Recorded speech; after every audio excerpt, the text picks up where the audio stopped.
Marcos capítulo 8. Marcos 8 nos mostra um grande milagre de Jesus.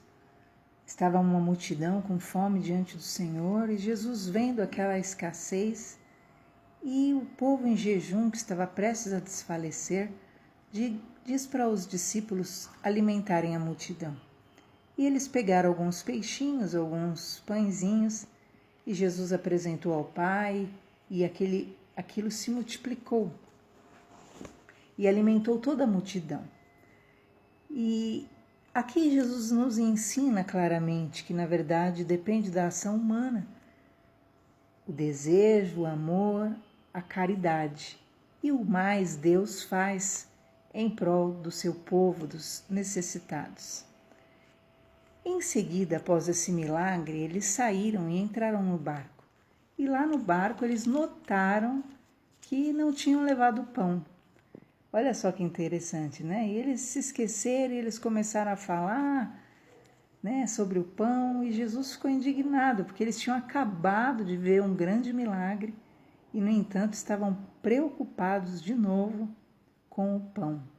E ainda Jesus lhes fala sobre o fermento dos fariseus, que na verdade era aquilo que os fariseus, em sua incredulidade e religiosidade, colocavam como um fermento nos corações para inchá-los de orgulho, de soberba, de ressentimentos, de mágoas, de ódios, de raivas, de dissimulações, e por fim as pessoas acabavam não cumprindo aquilo que era o desejo de Deus.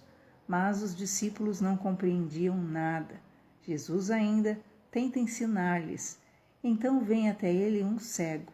Na verdade, aquele cego simbolizava, sim, a situação espiritual daquele ambiente. Eles enxergavam as coisas físicas, mas não as espirituais. E aquele cego chega e roga por um milagre, e Jesus toca nele. E então aquele cego começa a ver os homens como árvores, né? Ele não vê perfeitamente as coisas, ele não vê uma imagem perfeita após Jesus impor as mãos sobre ele. E aí é interessante que então, diz a palavra de Deus, que o Senhor o toma pela mão e o faz olhar para cima. Olha só que coisa. E nesse momento ele é totalmente curado. Há momentos que ocorre isso realmente nas nossas vidas. Nós somos como os discípulos. Deus fala, Deus mostra, está diante de nós, mas nós não queremos ver, nós não insistimos em não enxergar, né? Vemos as coisas superficialmente, descaracterizadas, como aquele cego via como árvores. Mas quando o Senhor te toma pela mão e faz você olhar para o céu, e você olha para a grandeza de Deus, o amor de Deus, a fidelidade do Senhor, que nunca te abandona, que não te desampara, que é verdadeiramente o teu ajudador, o teu Senhor, o grande amor, então você passará a enxergar claramente. Por isso a Bíblia diz: olhai para mim e sereis salvos, vós todos os moradores da terra. Olhar para o alto é imprescindível. Às vezes você está envolto em circunstâncias, em situações que realmente ofuscam o seu entendimento, abalam a tua visão, impedem que você enxergue as coisas de forma perfeita. Mas quando você olha para Deus, e você sempre terá um ânimo novo, um sentimento novo, uma motivação nova e uma direção nova para a sua vida em nome de Jesus. Continuando, de repente uma multidão ao redor de Jesus. E então Jesus pergunta aos discípulos quem eles dizem que ele é, né? E uns falam que acham que Jesus é um profeta.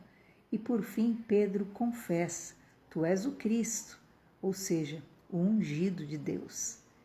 Quando Pedro confessa que Jesus é o Cristo, o ungido, o separado pelo Senhor, o escolhido, então Jesus começa a falar da sua missão. Jesus fala assim: importa que eu sofra, que eu seja crucificado, seja morto, mas eu ressuscitarei. E nessa hora, todos ficam indignados, e principalmente Pedro, que fala, imagina, o Senhor não vai passar por essas coisas, vai sofrer isso, né? O Senhor é ungido, né? E essa visão de que realmente, porque é ungido, não vai sofrer, não vai passar aflição, não pode realmente ter dores, mas então Jesus prontamente repreende a Pedro e repreende de forma dura. Cala-te, Satanás, disse Jesus. Retira-te de mim, Satanás. As coisas que são de Deus você não compreende, mas só as que são dos homens. Muito forte, né? O próprio Pedro, que tinha acabado de confessar que Cristo era ungido, agora estava ali sendo um instrumento de Satanás, porque queria julgar as coisas pela sua visão, pelo seu entendimento, por aquilo que era, né, o seu coração enganoso, e ele não compreendia as coisas de Deus. Deus sabe o que faz e fazia as coisas de forma perfeita e haveria de completar sua obra. Nesse momento, então Jesus fala da importância de que qualquer um que quiser segui-lo tem que negar a si mesmo, tem que tomar a sua cruz e segui-lo, que sim, envolve muitas vezes sacrifício, envolve sim muitas vezes dores, porque aquele que quer salvar a sua vida, perdê-la-á. Mas quem perder a sua vida por amor de Jesus, esse a salvará. Então, muitas vezes você quer, por apego a algo, você diz que não quer perder a vida e você ali acaba perdendo-a, né? Você quer salvar a sua vida? Eu preciso viver, eu tenho pouco tempo de vida, eu preciso viver. Só que você acaba perdendo a vida.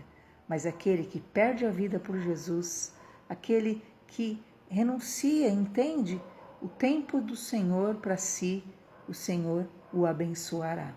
E então, Jesus fala aquele versículo tão conhecido, porque o que aproveita o homem ganhar o mundo inteiro e perder a sua alma? Não há nada mais precioso do que a nossa alma diante do Senhor.